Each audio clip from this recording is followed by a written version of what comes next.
ये आज का हमला नहीं है, ये तो हमला वंचितों पे सदियों से होता है। और ये कोई पहला वंचित वर्ग का कोई व्यक्ति नहीं जिसकी जान पे बनाई है। ऐसे बहुत सारे इंसिडेंट हुए, बहुत सारे लोगों की जान गई, लेकिन आज कानून का राज है। जब मेरे जैसे व्यक्ति के साथ ये हो रहा है तो आम वंचित वर्ग के व्यक्ति के साथ क्या होता है, उत्तर प्रदेश में क्या लॉ एंड ऑर्डर है, इसको हमें समझना चाहिए। और अब तक क्या कार्रवाई, ये 24 घंटे ज़्यादा आपके सामने है। मैं तो मौत और ज़िंदगी के बीच लड़ रहा था, लेकिन अपराधी अभी भी खुलेआम घूम रहे हैं। ये बिना सत्ता के संरक्षण के नहीं हो सकता है। क्या इंटेलिजेंस है पुलिस की, क्या उनके पास इंफॉर्मेशन है, सूत्र उनके बहुत बड़े बड़े हो जाते हैं। अब तक क्यों आरोपी गिरफ्तार नहीं हुए? गाड़ी भी बरामद इसलिए हुई क्योंकि गाँव वालों ने बता दिया कि मीरकपुर में कोई गाड़ी खड़ी करके गया है। अब तक लोग नहीं मिले। ये वंचितों का बेटा है, अगर मर भी जाएगा तो क्या फ़र्क पड़ेगा, लोग भूल जाएंगे। ये किसी रानी का बेटा नहीं है, तो अगर उसको कुछ होगा, किसी कमिश्नर साहब से जुड़ा हुआ मामला नहीं है कि 4-5 घंटे में कुत्ता बरामद हो जाएगा। मैं मानता हूँ सरकार की घोर लापरवाही है, और मुख्यमंत्री का बिल्कुल ना बोलना और बड़े बड़े दावे करना और इस घटना में ना बोलना स्पष्ट करता है कि मुख्यमंत्री सत्ता को संरक्षण दे रहे हैं, अपराधियों को संरक्षण दे रहे हैं, और उनके संरक्षण में अपराधी पल रहे हैं। और ये कानून व्यवस्था के लिए, लोगों के कानून के प्रति विश्वास के लिए बड़ा खतरनाक है। अच्छा, हम लोगों ने सीसीटीवी देखा, उसमें दिख रहा है कि पीछे से गाड़ी आके चेस करती है। और क्या कुछ अगर कुछ बता पाएंगे कि आप कहाँ थे, कैसे? देखिए, मैं दिल्ली से लौटा हूँ, मेरे एक साथी की डेथ हुई, मैं थोड़ा सा परेशान था। फिर उस डेथ की सूचना के बाद मुझे आना था देवबंद में। हमारे एक साथी की माताजी की डेथ हो गई थी, उनके यहाँ रस्म पगड़ी का कार्यक्रम था। उनके घर से जैसे मैं निकला, सहारनपुर की तरफ मुश्किल से 50 मीटर चला होगा, एक गाड़ी आती है। मैं फ़ोन पे थोड़ा मेरा ध्यान था, उसने जो वहाँ से गोली चलती है और वो गोली मेरे कान के पास से निकलती है। मैं अपने साथियों को कहता हूँ कि गोली चली है। पहले मुझे लगा, आवाज़ से लगा पटाखा है, लेकिन बाद में जब वो वाइब्रेशन हुई जाते हुए तो मुझे एहसास हुआ गोली, और वो गाड़ी में टकराई भी। फिर दूसरी गोली जब मुझे लगी, बुलेट जो चीरती हुई लोहे के हिस्से को गाड़ी के, और वो मुझे लगी, तब मुझे एहसास हुआ कि हम गिर गए। फिर तीसरी गोली चली, इसने मेरा आगे वाला शीशा पूरा डैमेज कर दिया। चौथी गोली पे मैं नीचे हो गया, जो गोली आपने देखा कि वो सीधी उसमें लगी। अगर मैं नीचे ना होता तो वो मेरी छाती के आर पार चली जाती। फिर वो गाड़ी 10 मीटर आगे जाके रुक जाती है। वो 2 हवा में फायर करते हैं जैसा मैंने देखा, और फिर उन्होंने फिर हमारी गाड़ी फायर किया। वो फायर जो है गाड़ी के नंबर प्लेट पे लगी। मेरा ये मानना है, उनको ऐसा लगा होगा कि हमने जो काम करने आए थे वो कर दिया, अब ये मर गया शायद, जैसा पहले कई घटना में हो। फिर वो शायद सरेंडर करने के मूड में थे, लेकिन जैसे ही मनीष ने गाड़ी को मेरे कहे से यू टर्न लिया, उनको समझ आया कि ये जिंदा है, तब वो वहाँ से भागे। हमने पुलिस को बताया कि ये गाड़ी का नंबर है, फिर उन्होंने उसको इंक्वायरी किया। पुलिस के अच्छे अधिकारी यहाँ हैं, उम्मीद है वो अच्छा काम भी करेंगे। लेकिन ये स्पष्ट हुआ कि अपराधियों में कोई डर भय नहीं है। कितने लोग थे? 3 लोग थे। 2 लोग असले से हमला कर रहे थे, एक व्यक्ति गाड़ी चला रहा था। चंद्रशेखर जी, कोई थ्रेट कॉल आया हो आपको इससे पहले, कोई धमकी? पिछले कई सालों से आ रही है। मैं लगातार पुलिस को इंटीमेट भी करता रहता हूँ। मैंने डीजीपी को भी लिखा, गृह मंत्री को भी लिखा, मुख्यमंत्री को भी लिखा, यहाँ के पहले एसएसपी डीएम थे उनको भी लिखा। लेकिन डीएम साहब जो पिछले थे, अखिलेश सिंह जी, उन्होंने साफ मना कर दिया कि चीफ मिनिस्टर नहीं चाहते चंद्रशेखर को सुरक्षा दी जाए। मेरे आज भी याद है ये बात, क्योंकि मैंने एलआईयू के अधिकारी द्वारा पूछा कि भाई मैंने आपको बताया थ्रेट भी है, फिर क्यों नहीं हो रहा है? तो उन्होंने कहा भाई ये सरकार का मामला, सरकार चाहे तो दे सकती। तो मैं चाहता हूँ मुख्यमंत्री इंतजार कर रहे हैं कब चंद्रशेखर मरे, उनका काम आसान हो। लेकिन उनको ये नहीं पता कि गरीबों की, कमजोरों की, शोषितों की बात करने वाला चंद्रशेखर इतनी आसानी से उनकी रास्ते में से नहीं हटेगा। अतीक अशरफ के साथ जैसा हुआ वैसा ही कुछ होने वाला था, ऐसा आपको लगता है?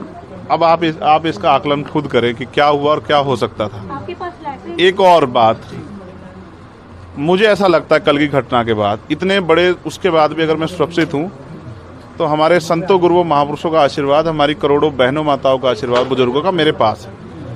और मैं जो जिम्मेदारी लेके मैदान में आया हूँ, बाबा साहब अम्बेडकर, माननीय काशीराम साहब, सदगुरु रविदास जी का जो बेगमपुरा राज का सपना है, मानवता के राज का सपना है, संविधान को लागू कराने का है, इन वर्गों को अधिकार देने का है, जब तक वो पूरा नहीं होगा मैं कहीं जाने वाला भी नहीं। गाड़ी को मीरकपुर में छोड़कर अपराधी भाग जाते हैं, तो उसको कुछ और बता रहे, कुछ तो कहानी कुछ और नया मोड़ देने की कोशिश हो सकता है वो चाहते थे जो गुजरों और दलित समाज में एकता बनी है, वो एकता टूट जाए। ये होगा ही नहीं कभी। ठीक है, ये नहीं हो सकता है। महापंचायत आप लोग कर रहे हैं अपनी मांगों को लेकर। हमारी लीडरशिप ने ये निर्णय लिया है कि जब 24 घंटे में गिरफ्तारी नहीं हुई तो हमें अपने लोगों को भी जवाब देना है, तो इसलिए शायद उन्होंने 3 तारीख का समय रखा है। मैं उसका हिस्सा बनूंगा। अमेठी के अंदर एक फेसबुक वायरल हुई है पोस्ट जिसमें आपको मारने की वो की गई है, क्षेत्रीय महासभा कई है उसके अलावा। ठीक है, देखिए लोकतंत्र है, उनके अधिकार है, मारे या छोड़े। मैंने कहा ना, मैं पहला थोड़ा ही हूँ जो मारा जा रहा हूँ या जिसको मारने का प्रयास किया। मुझसे पहले बहुत मरे हैं, लेकिन उनको कोई जान नहीं रहा था। मुझे लोग जानते हैं तो मेरी बात पे बात आगे बढ़ रही, लेकिन मैं अपने लोगों को मरने नहीं दूंगा। ये भी मैं उनको संदेश देना चाहता हूँ। घटना होने के बाद ये पोस्ट किया है अमेठी क्षेत्रीय महासभा से कि इस बार तो बच गया, अगली बार नहीं बचेगा। देखो, मैं गोली से डरता नहीं, मैं गोली से बंदूकों से नहीं डरता हूँ। मैं संवैधानिक रास्ते से चलता हूँ, संविधान को मानता हूँ। गोली चलाने वालों को भी कहना चाहता हूँ, कुदरत उनको सद्बुद्धि दे, गलत जगह पंगा ले रहे हैं।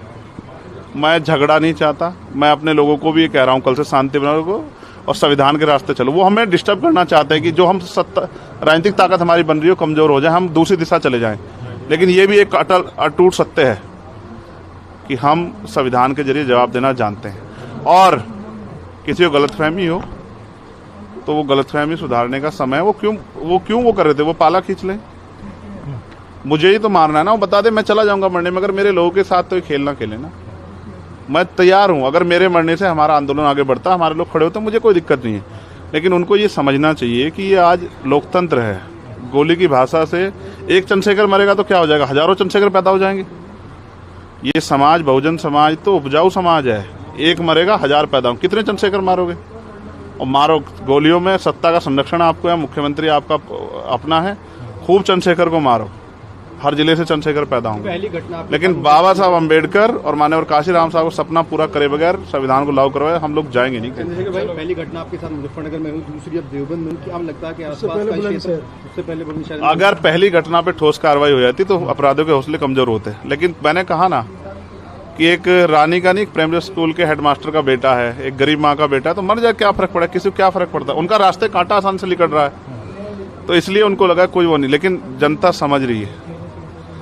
मेरे एक खून का जवाब मेरे लोग जो है ना मुझे संरक्षण दे के लेंगे, और वो सबक सिखाएंगे इस भारतीय जनता पार्टी की सरकार को, जिसके अब संरक्षण में गुंडे पल रहे हैं। एक आखिरी सवाल है, क्या ये पॉलिटिकल अटैक था आपको लगता है? पुलिस जांच कर रही है कि मेरे मरने से किसको फायदा हो सकता है, कौन मुझे चाहता मैं मर जाऊं। पुलिस जांच कर रही है, मुझे उम्मीद है पुलिस फेयर जांच करके, कोई मैनिपुलेट करके नहीं, सही जवाब देगी कि उन्होंने ऐसा क्यों किया। चंद्रशेखर का जो कद बढ़ रहा है देश के अंदर, कई मुख्यमंत्रियों ने भी अब ट्वीट किया है, ओवैसी ट्वीट कर रहे हैं, कहीं और कर रहे हैं, तो इस चीज को क्या ये लगता है? कुछ भी गलत होगा तो लोग बोलेंगे।